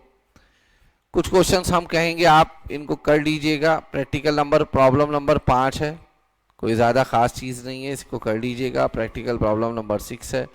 मैं आप लोगों को प्रैक्टिकल प्रॉब्लम नंबर सीधा लेके जा रहा हूं 7 पर। Mister Shiva purchase a house property on 15/1979, 3,24,000। इन्होंने स्टैम्प ड्यूटी पे की थी 10%, on the stamp duty value 3.5 lakh रुपए पर। ठीक है, मतलब 3/24 में खरीदा था, स्टैम्प ड्यूटी वैल्यू 3.5 लाख पे दी थी। अप्रैल 2008 में शिवा ने एक एग्रीमेंट किया मोहन के साथ for sale of property 14,35,000, receive an amount of 1,11,000। However the sale consideration did not materialise, और शिवा ने ये पैसा फॉरफिट कर लिया। आप जानते हैं 31 मार्च 2014 तक जो भी पैसा फॉरफिट किया जाता है वो कॉस्ट ऑफ एक्विजिशन से या फेयर मार्केट वैल्यू से माइनस कर दिया जाता है। इन मई 15 he again enter into an agreement 20,25,000 में। यहाँ पे 151 उसने एडवांस लिया, फिर से दीपशिखा के साथ ही एग्रीमेंट हुआ था। दीपशिखा पैसा नहीं दे पाई, इसलिए उसने पैसा फॉरफिट कर लिया। उसके बाद शिवा ने इसके ऊपर एक फर्स्ट फ्लोर बनाया, यानी कि इम्प्रूवमेंट किया 3,90,000 रुपए में। नवंबर 15/25 में शिवा ने एंटर किया एक एग्रीमेंट मनीष के साथ 30,50,000 में। 1,50,000 उसने एडवांस ले ली अकाउंट पे ही चेक से। मनीष ने बैलेंस अमाउंट पे कर दिया और शिवा ने ये घर मनीष के नाम कर दिया फरवरी 2026 को। शिवा ने ब्रोकरेज पे की है 1% ब्रोकर को। 1 अप्रैल 2001 को इसकी फेयर मार्केट वैल्यू 11,85,000 थी। ये आप कॉस्ट ऑफ एक्विजिशन 11,85,000 और स्टैम्प ड्यूटी वैल्यू में आप जाके देखिएगा, मैंने लिखवाया होगा लोअर लेंगे हायर लेंगे। जहां पे मैंने कॉन्सेप्ट लिखवाया है फेयर मार्केट वैल्यू 1 अप्रैल 2001 वाला जो कॉन्सेप्ट लिखवाया है, अभी मैं बता दूंगा। वैसे further the valuation as per stamp duty authority on 15 November 2025 39 lakh है और 20 फरवरी 26 को 41 लाख है। बेटा हम 39 लाख लेंगे कंपैरिजन के लिए, तो 30,50,000 का 110% कर लीजिएगा और आप देखेंगे 39 लाख उससे ज्यादा है। ठीक है ना, तो हमारा सेल कंसिडरेशन 39 लाख होगा, उसमें से हम कमीशन माइनस करेंगे। तो हम 2 बार क्वेश्चन कर रहे हैं, एक बार विद इंडेक्सेशन, एक बार हमने विदाउट इंडेक्सेशन कर रहे हैं, एक बार विद इंडेक्सेशन। सेल कंसिडरेशन सबसे पहले चेक करिए, हमने 39 लाख लिया है, नोट नंबर 1 में लिखा है, क्यों लिया है यहां देखिए। As per section 50C1 sale consideration would be stamp duty value if 110% of actual consideration is less than stamp duty value. Stamp duty value question में 2 दी है, डेट ऑफ एग्रीमेंट की अलग और डेट ऑफ रजिस्ट्रेशन की अलग। हमने date of agreement की ली है क्योंकि डेट ऑफ एग्रीमेंट पर सेलर ने बायर से part of the payment account पे ही चेक आरटीजीएस एनईएफटी के थ्रू ले लिया था, इसलिए हमने इसको 39 लाख से कंपेयर किया। 30,50,000 का 110% जो होता है वो 33,55,000 होता है, उससे 39 लाख ज्यादा है, इसलिए हमने सेल कंसिडरेशन 39 लाख लिया है। एक्सपेंसेस ऑन ट्रांसफर माइनस करेंगे जो कमीशन पे की थी 1% की रेट से, ये हम एक्चुअल कंसिडरेशन का ही लेंगे क्योंकि कमीशन हमने इस पर ही पे की होगी। नेट सेल कंसिडरेशन आ गया। अब बात आती है कॉस्ट ऑफ एक्विजिशन की। तो आप देखिए ये एसेट आपने कितने में खरीदी थी। एसेट आपने एक्वायर की थी 1 अप्रैल 2001 से पहले और उसकी जो फेयर मार्केट वैल्यू थी 1 अप्रैल 2001 को 11,85,000 थी। क्योंकि ये लैंड और बिल्डिंग है इसलिए इसके अंदर हम स्टैम्प ड्यूटी वैल्यू भी देखेंगे। 1 अप्रैल 2001 की वो 10,70,000 थी। इन दोनों में लोअर क्या है 10,70,000, इसलिए 10,70,000 का कंपैरिजन किया जाएगा उस परचेज कॉस्ट से जो 79 में इन्होंने जितने की खरीदी थी। 79 में इन्होंने जितने की खरीदी थी वो वैल्यू 3-3.5 लाख रुपए के आसपास थी। आई थिंक 3,24,000 थी, प्लस कमीशन ले लोगे उस पर तो वो 3,59,000 बनेगी। 3,59,000 इससे बहुत कम होता है। जब इससे वो कम है तो आप कॉस्ट ऑफ एक्विजिशन 10,70,000 लेंगे। इसमें से वो एडवांस मनी फॉरफिट जो आपने की थी 31 मार्च 2014 तक वो माइनस करेंगे, इसलिए कॉस्ट ऑफ एक्विजिशन 9,59,000 आया। तो पूरा ये आपको लिख कर आना पड़ेगा 959, ठीक है ना, ये पूरा हाँ लिखना पड़ेगा बेटा। इसके बाद आता है जी कॉस्ट ऑफ इंप्रूवमेंट। ठीक है, cost of improvement without indexation में 390 लिख देना और विद इंडेक्सेशन में बेटा आप इंडेक्सेशन कर देना। बस इंडेक्सेशन में मैं चाहूंगा कि आप इसका इंडेक्सेशन थोड़ा ढंग से कर लें। ये नहीं आएगा अब इंडेक्सेशन में, यहां आएगा 376। तो कृपया करके मुझे करके बताइए और इसका इंडेक्सेशन भी आप मुझे करके बताइएगा। 1 मिनट। 9,59,000 का 959 का कैसे करेंगे, मैं यहां लिख देता हूं बेटा, ये यहां पे होगा यहाँ एक बात और लिखी है, इंडेक्सेशन लैंड एंड बिल्डिंग में बी डन। ये आप जानते हैं कि लैंड एंड बिल्डिंग अगर तो कैसे इंडेक्सेशन किया होगा, 9,59,000 इंटू में 376 डिवाइड बाई 100। बताइए कितनी आएगी इंडेक्स कॉस्ट ऑफ एक्विजिशन। कोई मुझे बेटा वैल्यू बता दो इसकी कितनी आएगी। 9,59,000 इंटू में 376 डिवाइड बाई 100, 36,05,840। तो बेटा और लोग भी चेक कर लेना। एक स्टूडेंट ने वैल्यू बताई है 36,05,840। और कृपया करके इसका भी इंडेक्सेशन करना, 3,90,000 इंटू में 376 डिवाइड बाई 254। बेटा ये भी बताओ।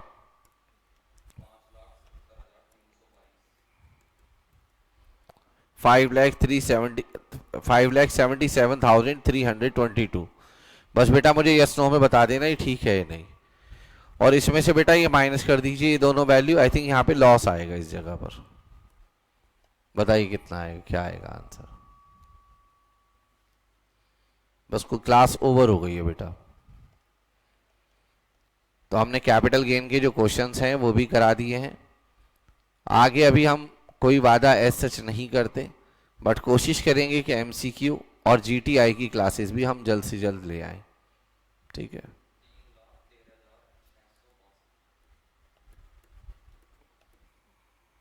ये लॉस आ रहा होगा। तो बताइए विद इंडेक्सेशन काम करेंगे या विदाउट इंडेक्सेशन। विद इंडेक्सेशन करेंगे तो टैक्स लायबिलिटी आ रही है, विदाउट इंडेक्सेशन करेंगे तो कोई टैक्स नहीं आएगा। तो आज की क्लास को हम यहीं समाप्त करेंगे बेटा। नेक्स्ट क्लास में मुलाकात करेंगे। आप सबकी जानकारी के लिए हम बता दें कि हम जल्दी ही बेटा नया जीएसटी का बैच यूट्यूब पर लाने जा रहे हैं। तो और जीटीआई के क्वेश्चन और एमसीक्यू मुझे कराने हैं, ठीक है, और जल्द से जल्द लेकर आऊँगा, ठीक है, ताकि हमारा ये जो क्लासेस हैं ये कंप्लीट हो जाए। तब तक के लिए बाय बाय।